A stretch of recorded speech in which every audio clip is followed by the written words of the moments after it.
Well, first of all, it's a pleasure to have been a part of this chamber for the last 8 years. Just speaking for myself, being one of these two top leadership posts for the last 6 years comes with a tremendous amount of responsibility and opportunity, both for my community back home but for the state, but also just comes with a tremendous amount of turmoil and chaos, as we've seen. But for me, the good far outweighs the bad, and I'm walking out of here with my head held high and excited about one, my future and getting to spend more time with my family, but also the things that we've accomplished. This year was an interesting year, obviously, but you look back on the final product, and we'll see what all the House does today. But for me, the high list item was the education bill that I think is going to do a tremendous amount of good for parents and kids around the state. I think the House has a public safety bill in their possession that I think they may pass today. The FRA, a budget that spent less money, but also put a lot of critical investments back into our state and its people. I think all of those things are good things. There's a bunch of other smaller things that I think maybe Senator Laughlin might get into, but the noise gets a lot of attention around here, and it probably will always be that way. But it isn't the thing that at the end of the day defines this place, and it shouldn't be the thing that motivates us. I make decisions not based on what people are going to say about those decisions on Twitter, but about what is in the best interest of the state, what's in the best interest of this institution. So, I'm excited about the future. I think Senator Laughlin presumably ascends to my position and becomes the first female to hold that position. I think she's going to do an incredible job, and I've been honored to serve alongside her for the last 2 years. Serving alongside her is much different than serving alongside Senator Schatz for any number of reasons, but I like her a lot more. But she's going to do a great job, and I think the Senate's in good hands, and I'm excited about the future. So we'll let her say any words, and then we'll take questions. So when we began the session this year, we were told, nothing would get done. And I wondered about that myself a time or two. But I think if you concentrate on the things that are important, and you try to find common ground with the people who are in the Senate, you can find it. And I believe we did that. Passing 340B was a big step for us, trying to make sure that we have prescriptions available for senior citizens and people on low income. Expanding school choice has always been a priority of mine, and we got that done. We passed a balanced budget. We passed legislation that allows political subdivisions to adopt property tax freezes. We passed legislation aimed at protecting life by getting the Planned Parenthood amendment done. We passed the FRA, which ensures our nursing homes and hospitals have adequate funding.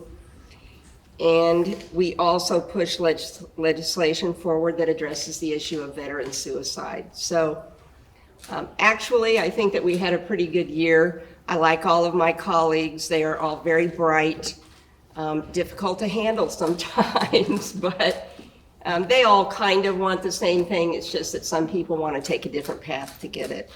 And when I talk about that, I'm talking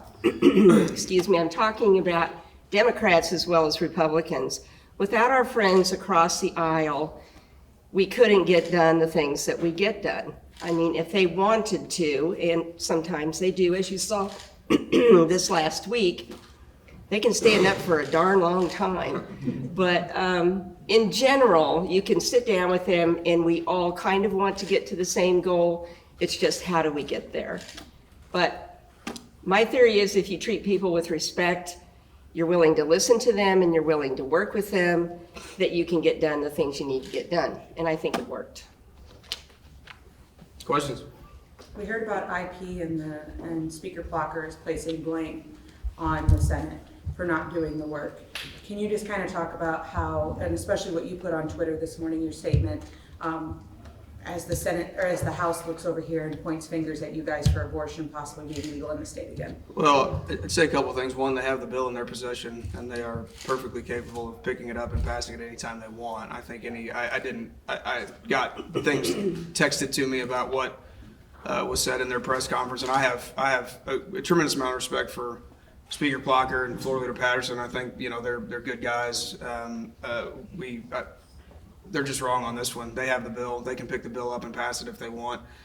I think the combination, if they were to pass SJR 74 in conjunction with SJR 78, which is the anti-ranked choice bill, which was a priority of a lot of folks, that includes the non-citizen voting language in it. I think the combination of those two things passing the House today would be really, really good, would be big wins. And I think both of those things in conjunction with each other on a ballot could bring out a lot of Republicans in August or November, whichever ballot it ends up being on.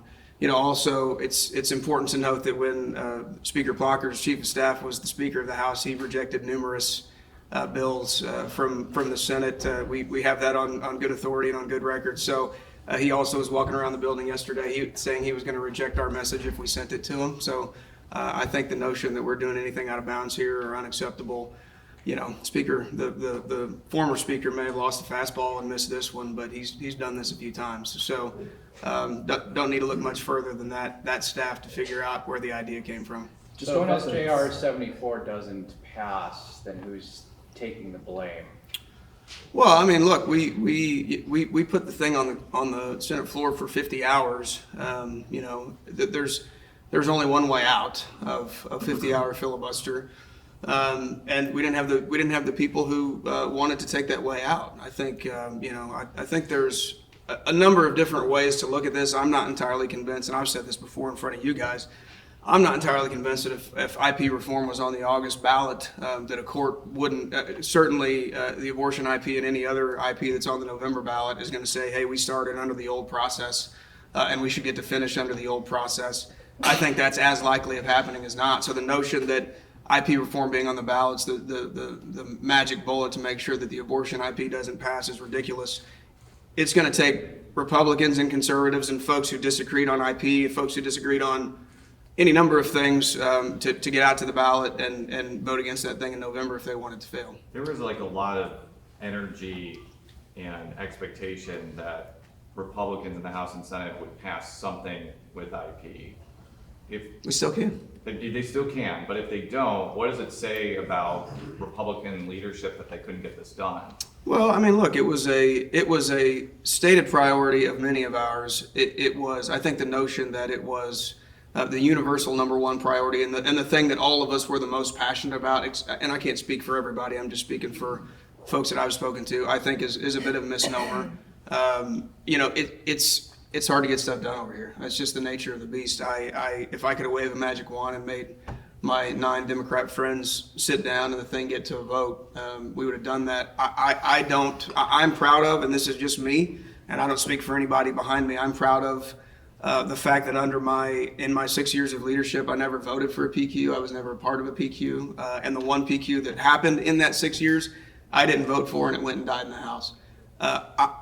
I think this place is worth protecting, and I think the idea of how this place is supposed to function should be kept intact for as long as it can. And so, that means some days you win, and you get things like the heartbeat bill done, and you get SEPA done, and you get numerous tax cuts done, and you get school choice done, and the list goes on of the things that we've accomplished without PQs.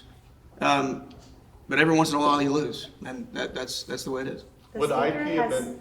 The speaker in his statement earlier today said that without the non-citizen language that the IP proposal was too weak and it wouldn't pass at the ballot. I disagree. I think it's, I think the entire thought that had to be in there is a slap in the face to Missourians. I think Missourians are absolutely smarter than the people in this chamber give them credit for. And all you have to do is get out, if the House passes SJR 74 today, and in November, or in August, they get posed with a question of, do we want to pass something that gives rural Missourians a louder voice in the initiative petition process? I think it could pass. I think it would pass. And it really is that simple. There will be a ton of money spent against it. There's no doubt about it. But there was also a ton of money spent against our Cleaner Missouri, quote unquote, proposal. But rural Missouri came out and said, hey, look, we want a louder voice in the process.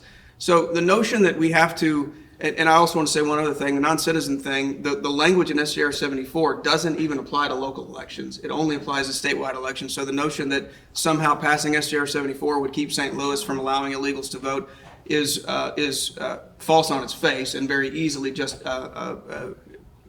able to prove. So I think they can pass it. I think they should pass it, and I think the people of Missouri should vote for it. And I certainly think rural Missourians would want to vote for SJR 74 in the form that the House has.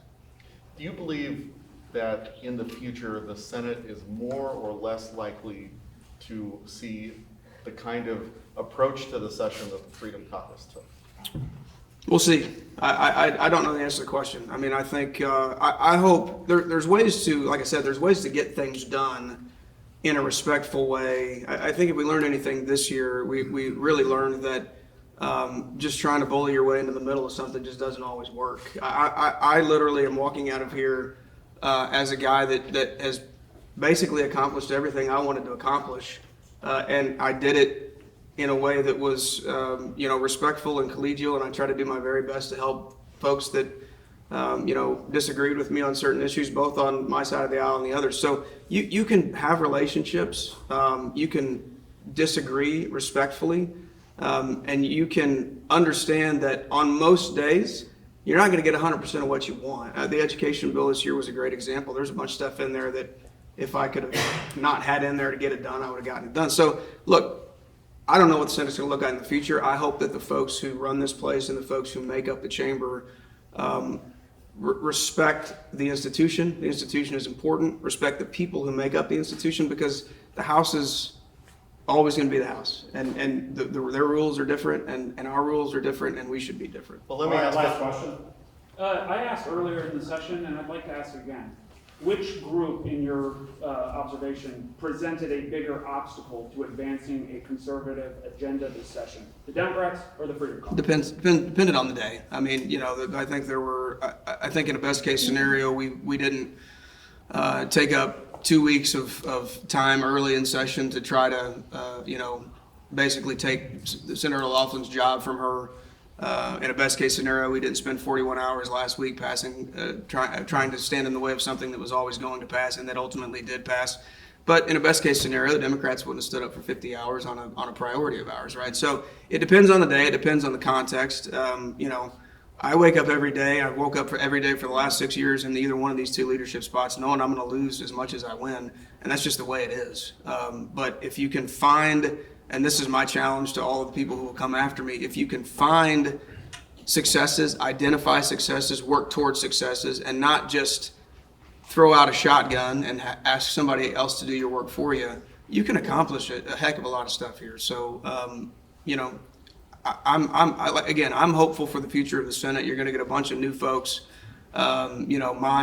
My tenure here, along with, I don't think this is any breaking news, Senator Eigel and Senator Hoskins and those leadership races, I think us leaving collectively, provides an opportunity for this chamber to kind of recalibrate. I certainly think the chamber will continue to move to the right for the foreseeable future, but that doesn't mean that you have to try to just bludgeon everybody into submission. I think you can get big things done and still respect the folks that you disagree with. Are you concerned that there's legislation We'll do a that could couple pass today that won't get across the finish line in the House, talking about the property tax clarifier from last session, the public safety bill? Public safety they have in their possession, I think. I'm not sure what the property tax bill is. But yeah, I mean, they have the ability, I think, to pick up and pass a few things. I know they have a big public safety bill that we sent over to them a while ago, and hopefully they can pick that up and pass it. That'd be a good, there's a lot of good stuff in that bill. We'll do two more. Maybe this is a question for Cindy, but why did you adjourn early today? Why did you just come in and adjourn right away instead of staying and doing work? Well, you've been in there the last several days. I thought it might be the best way to end the session. I never know what might be going to come up. This being the last day, I thought it would be good to end it in a cordial way. And yesterday was not that day. And I felt that the risk of leaving it open was less than the reward of ending early.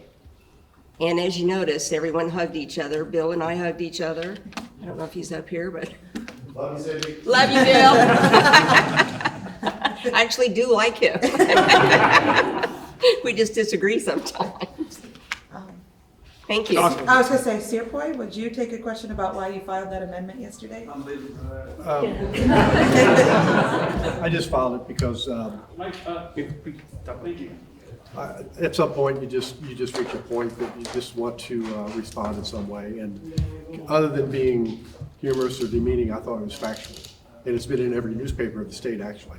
And the fact of putting it in a journal that nobody really reads compared to a newspaper just didn't seem like that significant to me. Do you think Governor Parsons is going to veto the appropriation for the legal defense fund? I don't know. I haven't looked at that. Thank you.